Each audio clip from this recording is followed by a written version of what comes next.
کیا مسئلہ, کہاں غلط ہو گئے ہم اپنے معاشرے میں؟ کیا پرابلم ہے؟ یہ مسوجنی, یہ پیٹریاکی, یہ بدتمیزی, یہ کس کا قصور ہے؟ کیا ماں کا قصور ہے؟ عورتوں کا قصور ہے؟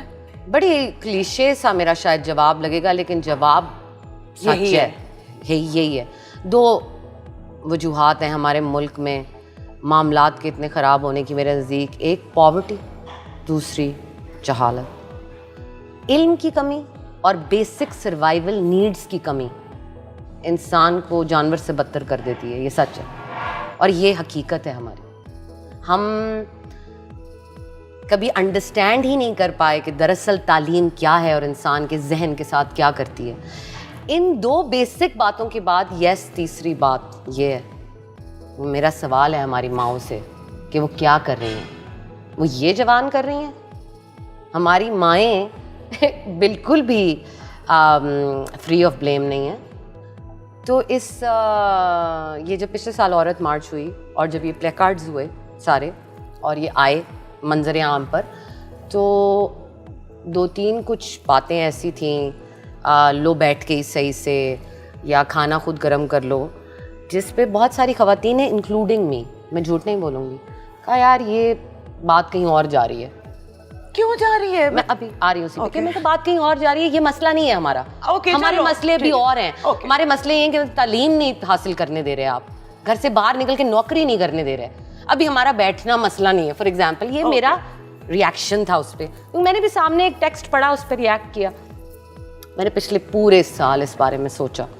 پھر میری زندگی میں چڑیلز جیسا پروجیکٹ آ گیا عاصم عباسی کا, جس نے جو عجیب سی ٹائمنگ تھی, جس نے شاید میری مزید آنکھیں کھولی, کیونکہ وہ پاکستان میں عورتوں, مختلف طبقات کی عورتوں اور مختلف طریقے طرح تعلیم کی عورتوں کو اسٹڈی کرتا ہے وہ اسکرپٹ. اچھا, چڑیلز کہ جو عورت بات کرے گی وہ بنیادی طور پہ چڑیل ہے, یہ ہے اس کا. عورت نے اونچی آواز میں بولی ہے تو پاگل ہے. جب میں نے اس بارے میں بہت زیادہ سوچا عفت, تو میں اس کنکلوژن پہ پہنچی کہ میرا ریئیکشن بھی اس لیے تھا کیونکہ مجھے بچپن سے یہ سکھایا گیا ہے کہ ہمارے معاشرے میں بات زبان روک کے کی جاتی ہے.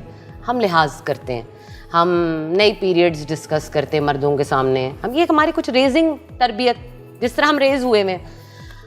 اب یہاں پر سوال کیا ہے؟ سوال یہ ہے کہ چلیں جی ٹھیک ہے, آپ کا ایک سرٹن طریقہ ہے, ایک معاشرے کا ایک چلنے کا, یہاں گفتگو کا ایک طریقہ ہے, یہاں ہر چیز کا ایک طریقہ ہے, اگریڈ. تو چوری پہ ہاتھ آپ کسی کے نہیں کاٹ سکتے اگر اس ریاست میں کوئی بھوکا سوتا ہے. اگر ریاست میں کوئی بھوکا نہیں سو رہا تو کاٹ سکتے ہیں آپ ہاتھ, لیکن اگر کوئی بھوکا سو رہا ہے تو پھر بھوکا کیسے سو رہا ہے, پھر وہ چوری کرے گا. ریاست کی رسپانسبلٹی.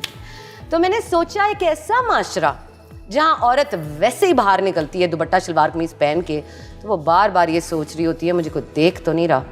وہاں پر ہزاروں عورتیں سڑک پہ نکل آئیں اور انہوں نے پیڈز چپکا دیے پلے کارڈز پہ. انہوں نے کہا میں تمہاری عزت نہیں ہوں, میں عورت ہوں. اتنی بڑی میرے کندھوں سے رسپانسبلٹی ہٹا دو. انہوں نے کہا میری جسم میری مرضی. انہوں نے بہت ساری اور باتیں کی. انہوں نے کہا کھانا خود گرم کر لو. تو میں نے سوچا یاسرا رضوی, تمہارے ماں باپ نے تمہارا ہمیشہ ساتھ دیا, تم امریکہ پڑھی ہوئی ہو, تم انگلینڈ پڑھی ہوئی ہو, تم نے اپنی مرضی سے شادی کی نہیں کی, تم نے اپنی مرضی سے ایکٹنگ کی نہیں کی, تم جہاں جانا چاہتی ہو اپنی مرضی سے جاتی ہو, کھانا پکاتی ہو نہیں پکاتی, تمہیں حق کیا ہے ان پہ بولنے کا؟ تم کون ہو کامنٹ کرنے والی ان کی تکلیف پہ؟ کیونکہ اگر وہ نکل کر آئی ہیں ایسے ملک پہ اور اس زبان پہ اتر آئی ہیں تو اس کا مطلب ہے انہیں بڑی ڈاڈی لگی ہے جا کے. آپ کو پتہ ہے ایک بھائی نے اپنی بہن کو قتل کر دیا تھا گرم روٹی نہ ملنے پہ. There you go. تو وہ میرا مسئلہ ہی نہیں ہے نا, تو اس لیے میں تو کہوں گی کہ یار یہ نہ لکھتے تو اچھا تھا, اس میں کیا پرابلم. ساری زندگی بچی بڑی ہوتی ہے, ایسے نہ بیٹھو, ایسے نہ کرو, ایسے نہ کرو, یہ نہ کرو.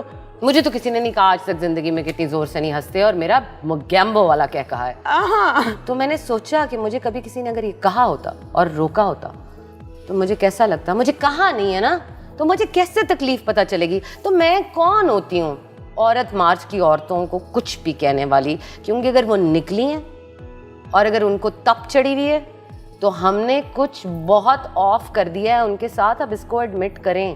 اور اگر وہ آپ کو سامنے نظر آ رہی ہیں کہ ہاں یہ تو بڑی لبرل دکھنے والی عورتیں ہیں, ان کے ساتھ تو یہ مسئلہ نہیں ہے, تو وہ ان کے لیے کھڑی نہیں ہے جن کو آپ گھر سے کریانے کی دکان پہ نہیں جانے دیتے. ایگزیکٹلی ان کے لیے کھڑی ہوئی ہیں وہ. اور میرے گھر میں تو مجھے کوئی مسئلہ نہیں, میں چیخ چیخ کے پاگل ہو گئی ہوں. کس لیے؟ There you go. کیونکہ وہ ان کو تو کریانے گیا نا, کونے کی ہٹی پہ جانے کی اجازت نہیں ہے, تو وہ کیا بیچاری آئیں گی عورت مارچ پہ. اور پتہ ہے لیکن مسئلہ کیا ہے, اب مسئلہ یہ ہے کہ ہمارے اندر یہ اقدار ہی کہیں گے ان کو, اچھی بھی ہیں کہیں بری بھی ہیں, ایسے رچ بس گئی ہیں کہ جن عورتوں کے لیے آپ کھڑے ہو رہے ہیں نا, وہ عورتیں بھی آپ کو برا سمجھ رہی ہیں. بھئی پیٹریارکی کی داڑھی عورت کے اندر زیادہ بڑی ہے. ان کو تو پیٹریارکی کا مطلب ہی نہیں سمجھ, پدرسری نظام کا مطلب ہی نہیں پتا. سمجھا کے مر گئے ہیں کہ میرا جسم میری مرضی کا. یہ مطلب نہیں ہے کہ مجھے کھلی آزادی چاہیے. ہاں, اپنے جسم پہ مجھے میرا اختیار چاہیے, کسی اور کا اختیار نہیں. اور یہ سچ ہے, یہ تو ایک انسان کی بیسک کامن رائٹ ہے یار. شخصی آزادی کی بنیادی کچھ چیزیں ہیں, 2-4, جس میں سے اپنے جسم پہ, اپنے ذہن پہ, اپنی تعلیم, اپنی شادی, اپنے ڈیسیژنز پہ میرا اختیار کیوں نہیں ہے. اچھا, ایک اور چیز میرے خیال میں شاید مرد نہیں سمجھتے پاکستان کے اس بات کو. یہ جو چاہ رہے ہیں نا, جو چاہتے ہیں کہ یہ معاملہ ایسے چلتا رہے, یہ چل بھی جاتا اگر آپ نے تھوڑی کائنڈنس برتی ہوتی. اگر آپ کو عورت کو اپنے بس میں رکھنا تھا نا, تو وہ رہ جاتی ہے آپ کے بس میں, اگر آپ کو یہ سسٹم چلانا تھا. لیکن آپ نے اس کو بس میں رکھنے کے ساتھ جو اس پہ ظلم کر دیا نا, یہ بڑی بے وقوفی تھی.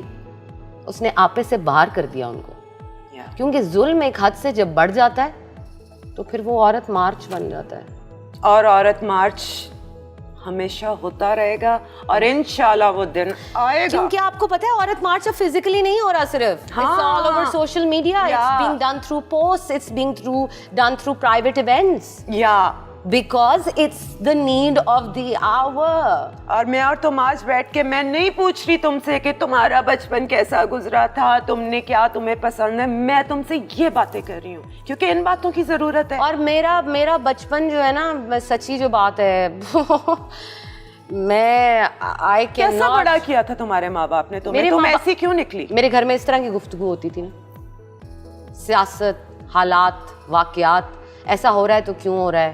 میرے بھائی کو شاعری کا, پروز کا بہت شوق تھا, تو ہم رات میں اسلام آباد سے ہوں نا میں, تو رات کو آپ کو پتہ ہے ہیٹر لگ جاتا ہے کھانے کے بعد, اور پھر چائے کا میرے گھر میں بڑا رواج تھا, تو ہم 4-5 بیٹھتے تھے. تم کریڈٹ کس سے دو گی, اپنی ماں کو یا اپنے فادر کو؟ دونوں کو. Both my parents are activists. Wow. Basically I'm a daughter of 2 activists. اچھا.